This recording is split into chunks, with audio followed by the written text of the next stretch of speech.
Chers amis téléspectateurs, bonjour, je suis Kouaté Cherif, auteur-réalisateur.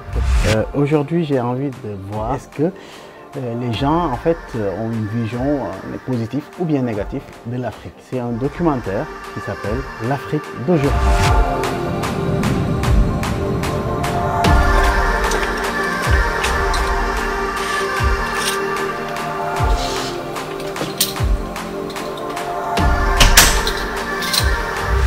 Déjà, quelques souvenirs que j'ai de mon enfance, donc de ma scolarité, ont montré une Afrique très très pauvre, affamée,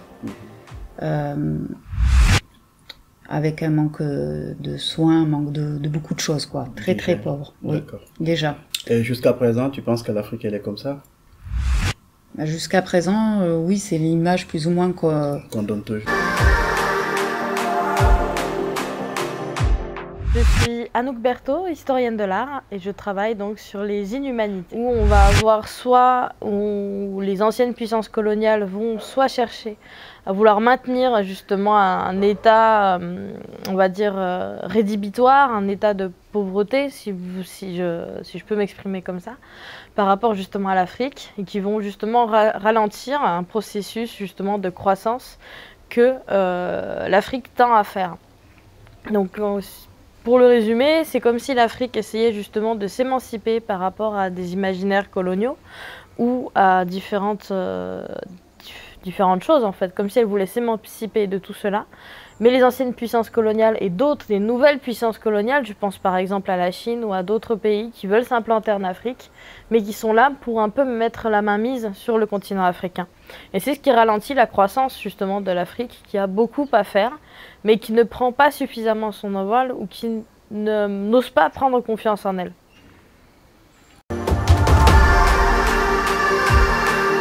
Je m'appelle Ismaël Seck. Je viens de finir mes études en consulting expertise en communication des organisations. Je suis arrivé en France en 2016 dans le cadre d'un service civique international dans le domaine de la solidarité internationale. Je suis aussi diplômé en journalisme. Je suis journaliste indépendant et je travaille également sur un site dédié à la diaspora qui s'appelle Diaspocom. Alors, il faut dire que les gens qui partent en voyage en Afrique ont déjà une idée de l'Afrique. Pour eux, ils vont aller découvrir la forêt, ils vont aller découvrir les animaux, ils vont aller découvrir le soleil. C'est vrai qu'il y a tout ça en Afrique. Mais l'Afrique, ce n'est pas cette image misérable qu'on nous montre toujours à la télévision. Il y a autre chose. Récemment, j'ai suivi un film d'un grand acteur qui est originaire d'Afrique et qui, dans la bande-annonce, disait que c'était l'Afrique dans ses profondeurs, c'était le vrai visage de l'Afrique. Malheureusement, ce n'était pas ça, c'était des routes délabrées, c'était au fin fond des villages, même s'il y avait quelque part une certaine réalité. Mais l'Afrique aussi, c'est l'émergence. L'Afrique, c'est la verdure. L'Afrique, c'est les immeubles qu'on voit ici. L'Afrique, c'est des belles routes. L'Afrique, c'est les autoroutes, c'est des belles voitures. L'Afrique, c'est tout ce qu'on ne nous dit pas, ce qu'on ne nous montre pas, mais qui existe ici en Europe, qui fait que certaines personnes aussi cherchent l'Eldorado ici. Mais il y a cet Eldorado aussi en Afrique. Il y a toutes ces belles choses qu'on ne nous montre pas, qu'on ne nous dit pas. Et malheureusement, comme nous n'avons pas les projecteurs, c'est ce qu'ils les ont, ils les braquent sur ce qu'ils ont envie de montrer. Je me nomme Irène Kemonseï La Gabrielle.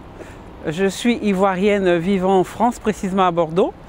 Je suis entrepreneur et j'ai aussi une vie associative très active. Je suis vice-présidente dans 2 associations.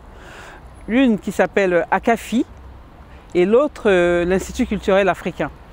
Alors, pour avoir travaillé en Côte d'Ivoire pendant une dizaine d'années et ensuite en France, ma perception de l'Afrique aujourd'hui, pour moi, l'Afrique c'est l'avenir. C'est le présent, c'est aussi l'avenir. On a toutes les ressources possibles, minières, agricoles, on a tout ce qu'il faut. Il faut qu'il y ait une volonté politique d'encourager la diaspora, cette diaspora-là, qui a acquis des connaissances ici et qui est aussi capable de pouvoir envoyer des financements et entreprendre. Il faut qu'on leur facilite la tâche. Payer, il faut donner l'argent par-ci, par-là, et on n'est pas très sûr de pouvoir avoir gain de cause ou raison quand dans un conflit, quand on crée une entreprise. Parce qu'il y a une forme de corruption qui ne dit pas son nom, mais qui existe quand même. C'est le seul point qui me désole. Sinon, en dehors de cela, pour mon expérience en France, pour avoir une entreprise, c'est pas facile, il y a beaucoup de charges, il y a beaucoup de taxes.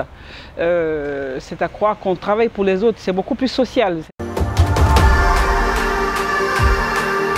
Bonjour à toutes et à tous, je suis Karfa Sira Diallo, je suis bordelais depuis 25 ans. Je suis originaire du Sénégal quand même, parce qu'à 25 ans, je suis arrivé en France du Sénégal pour faire des études très sérieuses, très importantes, sciences politiques et tout le reste. Et puis, vous savez, les origines, elles sont toujours là. La volonté de se faire respecter, la volonté de se faire reconnaître, la volonté de protéger, de défendre. Et bien, je suis tombé un peu dans cette histoire de militantisme. J'ai créé une organisation, Mémoire et Partage, qui aujourd'hui est basée dans 4 villes françaises, Bordeaux, La Rochelle, Le Havre, Bayonne et Paris, la dernière antenne. On est présent au Sénégal aussi, puisque je n'oublie pas mon pays d'origine. Depuis 2010, nous travaillons au Sénégal. Et je suis devenu le kiwi des élections régionales. Il faut une convergence. On a beau avoir des belles idées, mais si on reste tout seul dans sa montagne, ça ne sert à rien. Alors il faut être ensemble, être suffisamment intransigeant sur les principes, sur les valeurs, mais être suffisamment souple aussi, tel l'épervier pour pouvoir voler avec les autres, faire avec les autres. Et